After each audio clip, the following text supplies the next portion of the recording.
My name is Kenny Dyal and I want to welcome you to the Scuba Diving channel. This channel is for anybody that is aquatically inclined or just aquatically curious. My next guest, Emily, is an old friend.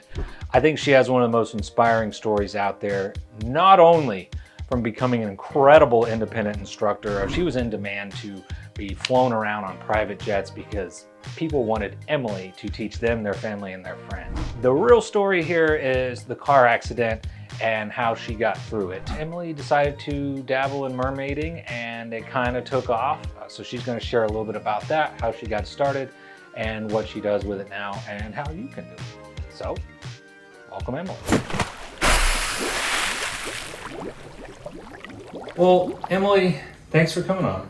Thanks for having me. I really just want to dive right into it. You were a pro diver and then you got into a car accident. I was on the highway. I don't remember what happened. There were no witnesses and my truck flipped, and 12 days in ICU later, I kind of started to come to, but I broke my back. I broke both my legs. I had collapsed lungs, which was the biggest issue for diving. They had to repair my liver, pancreas, small intestine. I had a fractured eye. I had to learn how to walk again. Really just a year of obstacles before I was really able to get in the water again. But the water did turn into part of my physical therapy, which was really cool. The water became your physical therapy. You had to relearn to walk. What made you discover that? Like, when did you go, oh, this will actually help me? Water is just so therapeutic for people in general, and it has amazing healing powers. My physical therapist at rehab said, you know, the pool might actually be a really good place to work. I mean, you can be weightless. A lot of the pressure of on land is taken off of you. So it just, every little thing, the water just kind of heals you faster in a sense. You dive again. I have titanium rods on my back, so wearing a BC and a tank sometimes is a bit much. So sometimes I'll get in and out of my gear in the water just to alleviate the pressure off my back. But once you're underwater, you're virtually weightless. Diving is what it used to be, and it's fun, and I just love getting to do it any chance I can. Was there a point where you kind of thought, I might not be diving anymore? There was a lot of questions about me being able to dive. So my lungs kept collapsing, and I actually had tubes feeding into both of my lungs. And the problem was I was so skinny that every time they pulled the tube out and plugged it, air would escape in. So it kept causing my lungs to collapse. And then after finally, I guess I built up enough scar tissue or resistance. Finally, they took the tubes out and I was cleared. Obviously, your lungs are really important, especially if you're trying to be underwater. And, you know, I was in the pool for a couple months just breathing in the shallow end. You know, a lot of therapists thought that was actually good lung therapy, just breathing compressed air. And then, you know, baby steps is kind of like getting open water certified. I went to 15 feet and then I went to 30 feet. And then once we broke that 60 foot, then really it was just like, okay, I guess I'm in the clear. But we took precautions, you know, we always carried O2 with us. But probably after a few months, your confidence kind of gets up and you're feeling better. So you think, well, if I feel better, I must be better, right? Did you have to reach down somewhere to find that motivation? There were definitely more obstacles getting in the water, but it was just a motivator from the start. Being in the water is just probably the place I love more than anything in the world. And I just couldn't imagine someone taking that away from me. What would you want to tell somebody else that maybe is waking up from coming out of the hospital in a wheelchair or waking up in a coma? I'd probably say just keep fighting. You know, some days it's hard to wake up and keep feeling like you're not taking any steps towards the right direction. Like, I woke up a few months into my rehab and I looked at my dad, I said, why can't I just be better already? You remember what you have to live for, and I still have a purpose. So I'm going to keep fighting and doing what I love and inspiring people to do what they love and find what they're passionate about.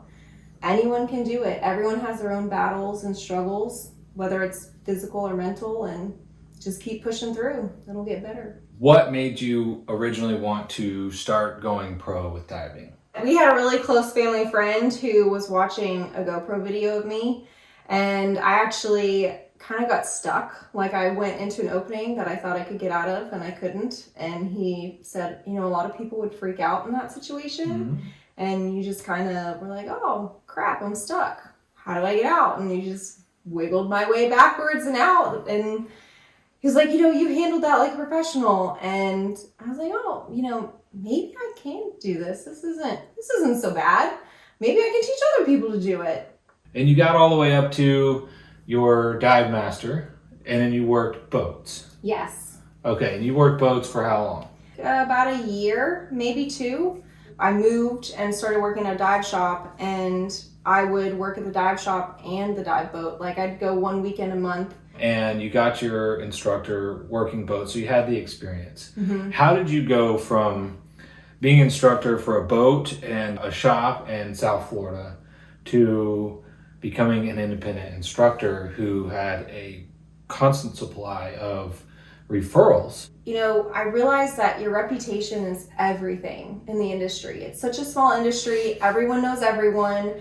I wanted to have a name for myself and have people really want to specifically seek me out to do their training because they knew it was good training. At first, I would find people who were terrified, who had a really bad experience in their open water class. I think that helped build my reputation. So you're taking someone that's already got a predisposition. That's huge. I love to change people's minds. You know, when you go through a dive shop, you're on a schedule. You know, every class has their outline. You have so many hours allocated to classroom. You only have the pool for so many hours. There's so much daylight you have. You know, there's a lot of factors into a class. And, you know, some people, they're not in line with where everyone else is. And it's hard to stop, you know, 7 students to help one. You know, diving's for everyone. You don't need to quit. You just might need some extra practice, and that's okay. Tell me about some of the people you met and some of the places you went. I've done a lot of diving down in the Bahamas. I've gotten to do like private islands, private yachts. Part of having, you know, a good reputation is when other instructors can't be in 2 places at one time, they have to rely on people who they trust to take their clients diving. Where else have you been? Most of my like client-wise diving has been around the Caribbean. What would you tell somebody that says, hey, I want to do that? What do they need to start doing right away? You know, people want a unique experience. They want to feel special. And if you as an instructor go out of your way to make someone feel special, I mean, you have a lifelong client, a lifelong dive buddy. Holding their hand and walking them through a door into another world. There's something there that's just, that connection never goes away. Yeah. You never forget these people. You inspire the passion in them to go diving. They're going to be the ones buying gear. They're going to be the ones booking the liveaboard trip or planning a cruise to hit up 3 different dive spots. As a private instructor, you make their diving experience more special. It's a hobby that you can enjoy. And, you know, when you meet other divers, it's kind of just like out of this world. Like you just become instant friends. Like you have a connection. You're both adrenaline junkies. You both want to share your cool experiences of diving in Galapagos or, I don't know, hearing the humpback whales in Africa. Like, did you do that? I did. What's a commonly held belief in the dive industry at large that you, Emily, passionately disagree with?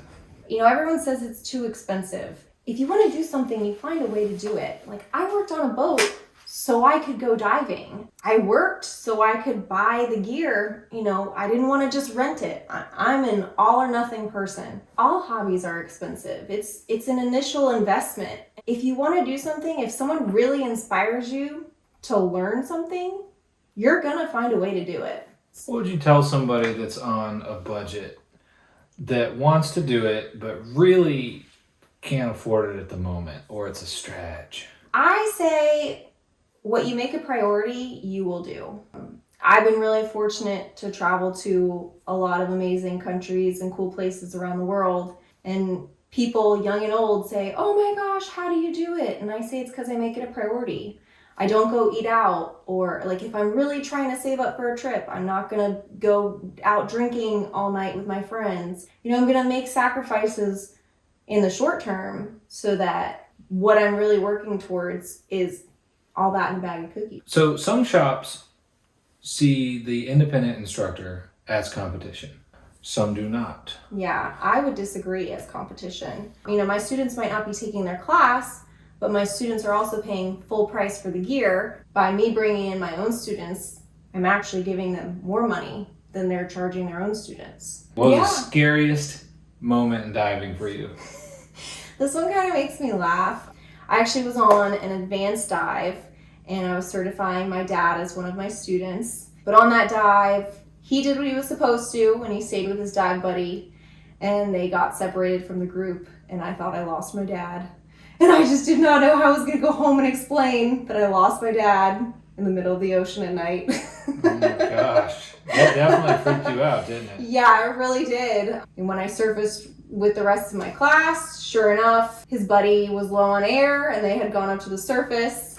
But you always tell someone before you leave and you go up to the surface. Oh my gosh. So it was a sigh of relief when I saw my dad on the boat greeting me, waiting for me to hand up my fins. Do you have a particular memory that stands out to you when you think of just the coolest stuff you've ever done, the coolest stuff you've ever seen? One particular snapshot in your head. My first real trip out of the country by myself, I did a live aboard in the Galapagos Islands. And we had encountered several hundred dolphins. Like it must have been pods and pods of them. So we stopped, you know, the captain let us snorkel with them. The dolphins swam off, we got on the boat, went to where we were going, and we were doing our dives for that day. One of the dolphins came back towards the end of our dive. I don't know, it was probably about 45 seconds of just like really looking into each other's souls and playing, and that just, every time I think of diving, I think of that dolphin. What are you looking forward to that you feel like you haven't attained yet? I have a list of all the animals I'd like to see in the wild diving because I feel like doing it at the aquarium is cheating. Ultimately, I'd like to dive off of all 7 continents. I really want to I want to go everywhere. Is the short answer. What would you say to somebody that might be burning out a little bit on diving? You know, sometimes you do need to take a break, maybe go to the beach. If you love the water, you're always going to love the water. I did. I took a couple weeks to myself and I said, yeah, I really still want to be doing this. Emily, thanks for coming on. Thanks for having me. This has been really fun.